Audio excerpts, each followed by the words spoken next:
Tigers are in the grand final! Can you believe it? I can't. But they are.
Crikey.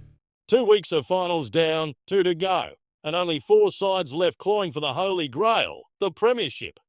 G'day folks, Bobby Baxter here, joined as always by Lenny Giordano and Sally Fairbank on this week's episode of the Shit Talkers Show. We farewell 2 more teams this week, and only 4 teams remain. The stakes are higher than Deborah's ego. Let's dive into the secondary semi-finals. Sal and Lenny, take it away. Hey legends, I'm Lenny Giordano. And I'm Sally Fairbank. We're tag teaming the chaos from this week's secondary semis, where dreams were dashed and spelling errors changed destinies. First up, the 16th placed Flem Dogs, yes, the team that once forgot their own mascot, have somehow strung together 2 wins and clawed their way into the secondary prelims. Their opponents, the Dropouts, were thrown into disarray after coach Azza Brown dramatically retired effective immediately midweek. No press conference, just a handwritten note taped to the vending machine. Luckily, interim CEO Brendan Gale, part-time contract whisperer, full-time typo hunter, discovered a slew of spelling and grammar mistakes in their sponsorship deal with Jim's Charcoal Chicken. This loophole means the Dropouts can now rebrand in the off-season. Early whispers suggest a name change to the Rebrandables, a meta name for a team that's constantly changing identities. New logo every week. No one knows who they are, including themselves. Stay tuned. Despite the off-field circus, the game was a seesaw thriller. Bailey Smith and Nasiah Wanganeen Malera turned it on late, guiding the Flem Dogs to a 49-point win. Both sides played with heart, but the Flem Dogs chased that footy like it was a tennis ball dipped in gravy. They now face Tim Ratton's Homes of Smillies in next week's secondary prelim. Expect chaos, confusion, and possibly a halftime poetry slam. The Rebrandables is pretty clever, Sal. But what about the McShunned? Once golden arched, now golden parched, their uniforms still smell like nuggets, but the love is gone. Nice one, Lenny. In the other semi, Deborah's Roaring Tigers marched into the pig pen and turned it into a petting zoo. Bailey Smith, Wanganeen Malera, and Hugh McCloggage led a first-quarter blitz that gave the Roaring Tigers a 500-point head start. Yes, 5-0-0. We checked the scoreboard twice. However, Dan's Piglets weren't ready to be bacon just yet. They fought back with grit, squeals, and a few questionable tackles, but ultimately fell short by 163 points. A noble effort, but the snout wasn't enough. Deborah, banned from post-game interviews for repeatedly slandering Matthew Fall's Tiger Frau, still found a microphone, this time at SEN, and prematurely crowned herself the 2025 Cash League champion.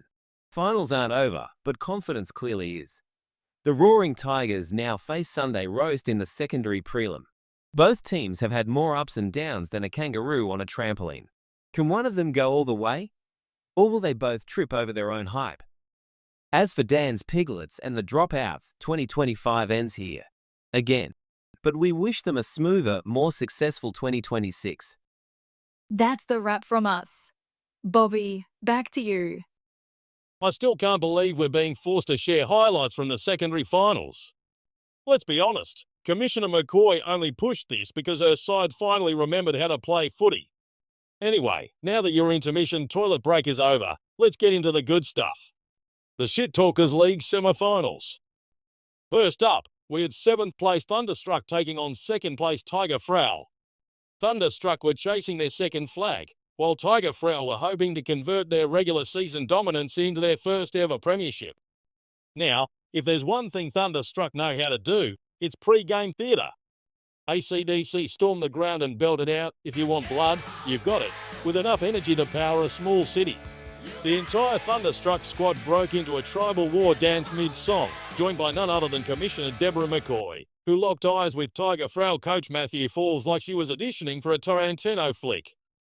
The intimidation worked, at least early on. Tiger Frau looked like they were running on 2 cylinders while Thunderstruck star recruit Angus Young went full rock god. 8 goals, 35 possessions, and a performance that had the crowd frothing.